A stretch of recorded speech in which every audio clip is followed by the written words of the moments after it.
दोस्तों, आपके एग्ज़ाम का नाम क्या है? आपके एग्ज़ाम का नाम सेफ नहीं है। आपके एग्ज़ाम का नाम है सेफ स्क्रम मास्टर, यानी केवल एक रोल के लिए आप एग्ज़ाम दे रहे हो। ठीक है, जैसे सर्टिफाइड स्क्रम मास्टर, ये था स्क्रम मास्टर रोल के लिए सर्टिफिकेशन। वैसे ही सर्टिफाइड प्रोडक्ट ओनर, ये था प्रोडक्ट ओनर रोल के लिए।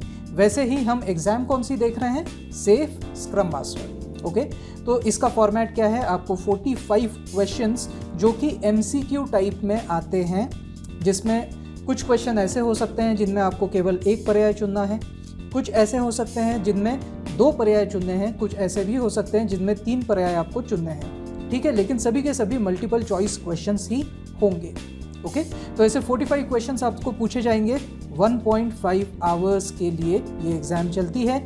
इसका मतलब एक एक क्वेश्चन को सॉल्व करने के लिए आपके पास 2 मिनट मिलते हैं, तो टाइम पर्याप्त मिलता है। मेरा खुद का भी एक्सपीरियंस है, टाइम बहुत पर्याप्त है।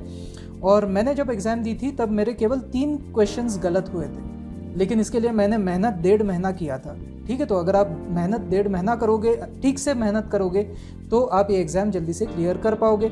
अगर ठीक से मेहनत नहीं करोगे और अगर आप ऊपर से तैयारी करके जाओगे, तो मैं गारंटी देता हूँ ये एग्ज़ाम आप पास नहीं कर सकते। ये सर्टिफाइड स्क्रम मास्टर के जितनी ईजी एग्ज़ाम नहीं है, ये सर्टिफाइड स्क्रम मास्टर से कम 10 गुना ज़्यादा कॉम्प्लिकेटेड एग्ज़ाम है। ठीक है, तो आप पर्याप्त तैयारी से कीजिए, और इसीलिए अब मैं बताता हूँ आपको कि इसमें कौन कौन से सेक्शंस आएंगे। ठीक है, तो एक छोटा सा पाई डायग्राम हम निकाल लेते हैं। ओके, इसमें अलग अलग सेक्शंस आते हैं दोस्तों। सबसे पहले तो एक 13% का एक सेक्शन आता है विच इज बेसिक्स।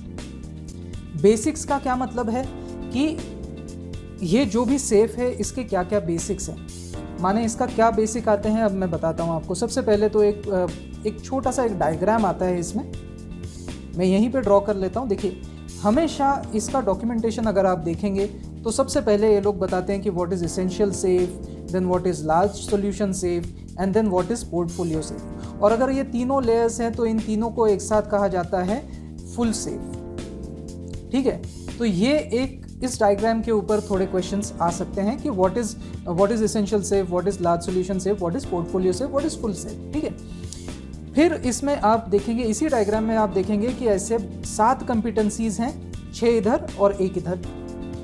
तो ये कंपिटेंसीज के ऊपर ज़रूर क्वेश्चन पूछा जा सकता है।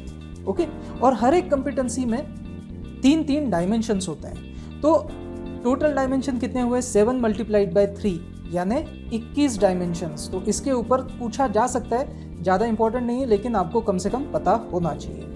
और यहाँ पे एक आता है कोर वैल्यूज़, यानी ही वो 4 वैल्यूज़ जो इसके कोर वैल्यूज़ हैं, इसके ऊपर पूछा जा सकता है। फिर इसमें 10 प्रिंसिपल्स हैं, उसके ऊपर पूछा जा सकता है। देखिए, बेसिक एजाइल में जैसे 4 वैल्यूज़ थी ना, बिल्कुल वैसे ही यहाँ पे 4 कोर वैल्यूज, सिर्फ इतने कोर वैल्यू कहते हैं, वैल्यू कहने की जगह कोर वैल्यू कहते हैं। बेसिक एजाइल में जैसे 13 प्रिंसिपल्स थे हमारे, वही यहाँ पे है 10 प्रिंसिपल, बिल्कुल वैसे ही, अलग प्रिंसिपल है लेकिन वैसे ही 10 प्रिंसिपल यहाँ पे है। ओके, तो ये थोड़ा सा बेसिक है जो आपको पता होना चाहिए।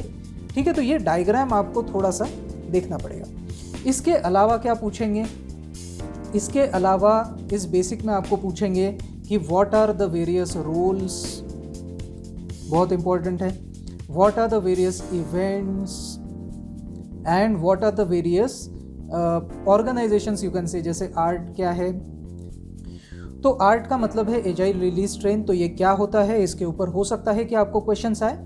उसके बाद में सॉल्यूशन रिलीज ट्रेन क्या होती है, इसके ऊपर क्वेश्चन आ सकता है। तो ऐसी चीज़ें आपको शायद पूछे जा सकती है। फिर CI/CD पाइपलाइन क्या होती है, यानी ही इसे कहते हैं डेवऑप्स। तो डेवऑप्स के ऊपर पूछा जा सकता है कि व्हाट इज़ CI/CD। इसमें एक चीज़ इन्होंने ऐड कर दी है, कंटिन्यूस एक्सप्लोरेशन। तो continuous exploration, continuous integration and continuous, कुछ लोग डेवलपमेंट कहते हैं, कुछ लोग कहते हैं डिप्लॉयमेंट। तो कंटिन्यूस डिप्लॉयमेंट मान लेते हैं हम लोग।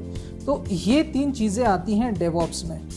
ठीक है, डेवऑप्स टीम को ये लोग कहते हैं सर्विस टीम, सर्विस टीम। ठीक है, डेवऑप्स को कहेंगे सर्विस टीम। ओके, तो ये कुछ बेसिक क्वेश्चंस आपको पूछेंगे। एक तो वो डायग्राम, उसके बाद में रोल्स, इवेंट्स, आर्ट क्या है, सॉल्यूशन रिलीज ट्रेन क्या है, और उसके बाद में थोड़ा सा CI/CD के बारे में, यानी ही सर्विस टीम के फंक्शंस के बारे में। ओके, तो ये हो गए आपके बेसिक्स।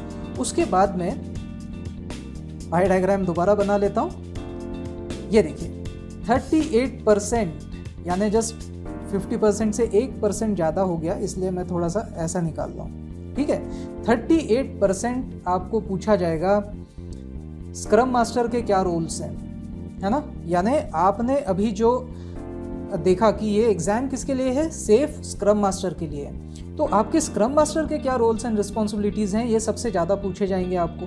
तो ये सबसे बड़ा आपका सेक्शन है, 38% वेटेज इस सेक्शन को जाता है। तो ये बिल्कुल जहाँ पे भी आप डॉक्यूमेंटेशन में पढ़ोगे कि scrum master has to do this, scrum master has to do that, तो उसके ऊपर विशेष ध्यान दीजिए क्योंकि ये 38% वेटेज रखता है। ओके, अब आगे चलते हैं। आगे देखिए 18% वेटेज ये आता है आपका एक पीआई प्लानिंग नाम का इवेंट होता है, इसके ऊपर। ये क्या होता है हम थोड़ा आगे देखेंगे, लेकिन पीआई प्लानिंग आपको याद रखना चाहिए। पीआई यानी क्या, program increment, program increment planning. तो इसमें कैसा होता है, जैसे आप बेसिक एजाइल में आपका जो स्प्रिंट होता था उसे ये लोग इटरेशन कहते हैं। तो ऐसे बहुत सारे इटरेशंस के जो समूह होता है उसे ये लोग पीआई कहते हैं, यानी प्रोग्राम इंक्रीमेंट। तभी तो ये स्केल्ड एजाइल हुआ ना, क्योंकि एक इटरेशन नहीं चल रहा है, बहुत सारे इटरेशंस का जो कलेक्शन है उसे आप कुछ कहोगे कि प्रोग्राम इंक्रीमेंट। इसी को तो कहते हैं स्केलिंग अप। ठीक है, तो ये जो प्रोग्राम इंक्रीमेंट होता है इसका भी प्लानिंग आपको करना पड़ेगा। प्रोग्राम इंक्रीमेंट कितने दिन चलता है पता है आपको, 10 हफ्ता। तो जो चीज़ 10 हफ्ते चल सकती है उसका प्लानिंग भी तो आपको करना पड़ेगा या नहीं। तो इसके ऊपर 18% आपका वेटेज है। और ये पीआई प्लानिंग वाली जो मीटिंग है ये 2 दिन चलती है दोस्तों, 2 दिन, यानी इमेजिन 2 दिन लगातार ये मीटिंग चलती है पीआई प्लानिंग वाली। ठीक है, तो ये बहुत इंपॉर्टेंट इवेंट है। एक इवेंट के ऊपर आपको 18% मार्क्स पूछे जाएंगे। ओके, अब आगे चलते हैं। आगे देखिए 22% मार्क्स आपको पूछेंगे कि ये पीआई आप इम्प्लीमेंट कैसे करेंगे, यानी प्रोग्राम इंक्रीमेंट एग्जीक्यूशन कैसे करोगे, इसके ऊपर आएगा। तो इसमें आपके डे टू डे एक्टिविटीज़ होंगे, अलग अलग लोगों के एक्टिविटीज़, ऐसा नहीं कि केवल स्क्रम मास्टर के, सभी के डे टू डे एक्टिविटीज़ क्या होती हैं। टीम में आपके जैसे स्क्रम मास्टर, प्रोडक्ट ओनर और डेवलपमेंट टीम होती है, तो इनके भी इंडिविजुअल क्या क्या रिस्पॉन्सिबिलिटीज़ हैं। छोटे छोटे इवेंट्स क्या होते हैं, यानी इटरेशन लेवल के क्या क्या इवेंट्स हैं, ये भी पूछे जाएंगे। पीआई लेवल के क्या क्या इवेंट्स हैं, ये भी पूछे जाएंगे। तो ये सारी चीज़ें यहाँ पे आपको आ जाएगी एग्जीक्यूशन। ठीक है, तो ऐसा मान के चलिए कि जो स्क्रम मास्टर के रोल्स हैं उनके अलावा जिन जिन लोगों के जो जो भी रोल्स होंगे वो सारे आपको यहाँ पे पीआई एग्जीक्यूशन में पूछे जाएंगे। ठीक है, तो ये एक हो गया 22%। और फिर लास्टली एक 10% मार्क्स होते हैं इंस्पेक्ट एंड अडेप्ट मीटिंग के ऊपर। ये इंस्पेक्ट एंड अडेप्ट क्या है दोस्तों, तो एक पीआई में 5 इटरेशंस होते हैं। तो इनमें से जो आखिरी इटरेशन होता है उसे ये लोग कहते हैं आईपी इटरेशन, यानी ही इनोवेशन एंड प्लानिंग इटरेशन। तो इनोवेशन एंड प्लानिंग इटरेशन में दूसरे हफ्ते में आपको एक इंस्पेक्ट एंड अडेप्ट मीटिंग होती है जो कि काफ़ी देर तक चलती है, आधे दिन की होती है ये मीटिंग। इस मीटिंग के ऊपर 10% मार्क्स है। ठीक है, तो एक बात समझिए आप कि जो आधे दिन की मीटिंग है उसके ऊपर 10% है, यानी वो बहुत इंपॉर्टेंट हो गया। इतने से मीटिंग के ऊपर इतना सब कुछ पूछा जाएगा। वैसे ही पीआई प्लानिंग मीटिंग जो 2 दिन की मीटिंग है इसके ऊपर अगर 18% आपको पूछा जाएगा तो ये भी इंपॉर्टेंट हो गया। तो सबसे पहला इंपॉर्टेंट आपको ये लगता है। दूसरा सबसे इंपॉर्टेंट चीज़ ये है। उसके बाद में पीआई एग्जीक्यूशन, स्क्रम मास्टर, ये दोनों को मैं 3 ही देता हूँ, 3A और 3B। ये दोनों ही इक्वली इंपॉर्टेंट है। अगर थोड़ा फिर भी आप ज़्यादा इंपॉर्टेंस देना चाहते हो तो ये ज़्यादा इंपॉर्टेंट है, ये कम इंपॉर्टेंट है। क्यों? क्योंकि यहाँ पे 38% मार्क्स आपके पकते हैं। तो चलिए हम लोग इसे 3 देते हैं और इसे हम लोग 4 देते हैं। और ये जो बेसिक्स है, ये बेसिक्स में क्यों इसे लास्ट में प्रेफरेंस दे रहा हूँ, क्योंकि बेसिक्स देखिए आपको बहुत कुछ पढ़ना है और बहुत कम आएगा उसमें से।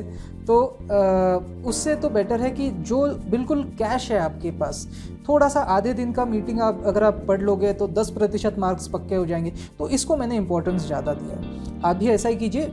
इनोवेशन, इंस्पेक्ट एंड अडेप्ट को सबसे ज़्यादा प्रेफरेंस दीजिए, फिर पीआई प्लानिंग को दीजिए, फिर आप स्क्रम मास्टर के रूल्स को दीजिए, फिर आप पीआई एग्जीक्यूशन को दीजिए, और फिर आप जाइए थोड़ा सा बेसिक्स के ऊपर। तो हम बेसिक्स भी थोड़ा सा पढ़ेंगे, लेकिन सब समझ लेने के बाद में मैं लास्ट में आपको बताऊंगा कि बेसिक्स क्या है। Okay, so that was a gist of how it is.